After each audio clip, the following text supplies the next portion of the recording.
In reviewing lab techniques this semester, think about why you used the technique, what were the steps that you did in that protocol, why you did each of those steps, and what would have happened if you didn't do that step correctly.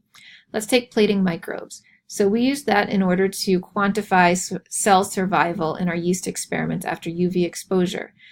For that technique, we first had to properly dilute our microbes. We did that because if you don't, you might have too many microbes on your plate in order to count later, or too few to have meaningful data. We then labeled our plates. Think about what needed to go on that plate label. We vortexed the yeast to make sure they were evenly distributed throughout the liquid culture. If we didn't, then we might not get the right concentration onto our plates.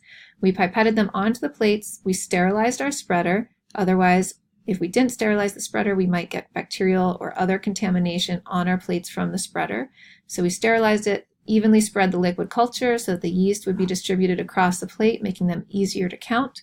And then we put the lid back on the plate and stored them to grow for however long. We talked about sterile technique. Sterile technique is important because you obviously don't want to contaminate your plates or cultures with microbes from your hands. So we would wear gloves, stuff from the air. So we tried to minimize air exposure of all of our plates and all of our tips and liquid cultures. If you didn't do those things properly, well, you'd come back and you'd see contamination on your plates, which I'm sure everyone probably saw a little bit of that at some point this semester. We used serial dilutions.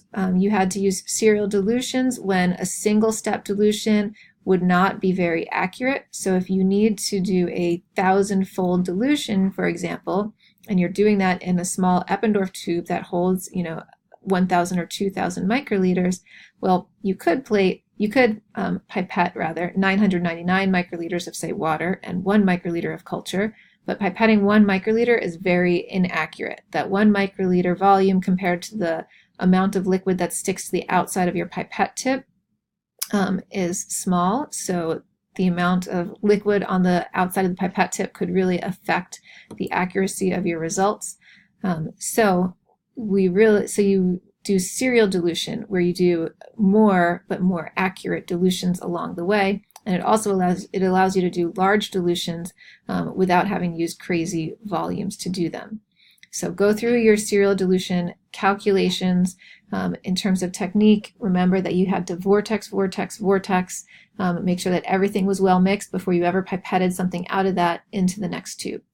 For micropipetting, remember that you had to correctly select the pipette, correctly set it, get the right tip on it, press down to the first stop, suck your liquid up, and by releasing the plunger, and then you pipetted the liquid out by going down to the second stop, and or just the first stop if you were worried about any aerosol spray.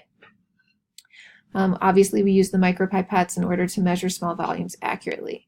Counting colonies, that technique, we think it's obvious. We use them to count colonies. And the trick there was if you had too many colonies, you might have to divide your plate into pie slices, count a representative pie slice, and then multiply that in order to estimate the overall colonies on your plate. Ideally, we wanted to see between 50 and, say, 300 colonies on a plate. That's a good countable number, not too small to be insignificant, but not too large to be too hard to count. We did the UV exposure. Importantly there, we tried to make sure that there was nothing in between the yeast and the UV light source except for the protectant. And after UV exposure, we immediately put your yeast into paper bags to protect them from light so that they could not activate their photolyase repair mechanism, which humans don't have. So preventing yeast from activating that mechanism helps them better model humans. We used microscopes with the C. elegans.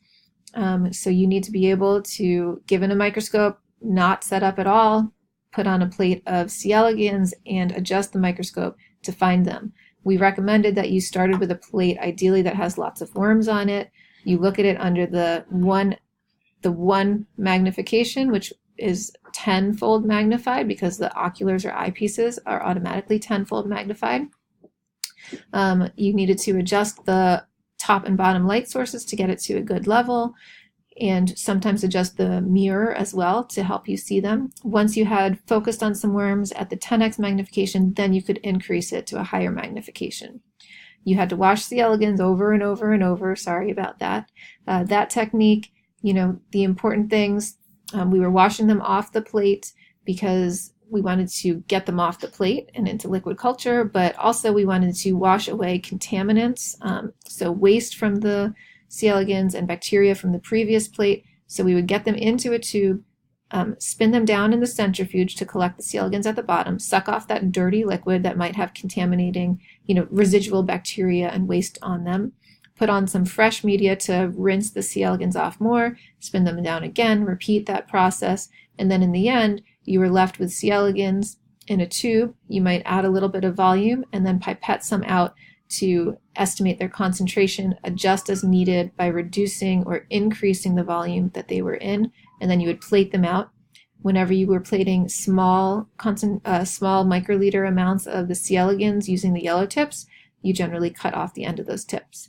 Counting worms, the trick there was really just about deciding which size worms your group was going to count and making sure your microscope was focused nicely so that you could easily see worms across the plate.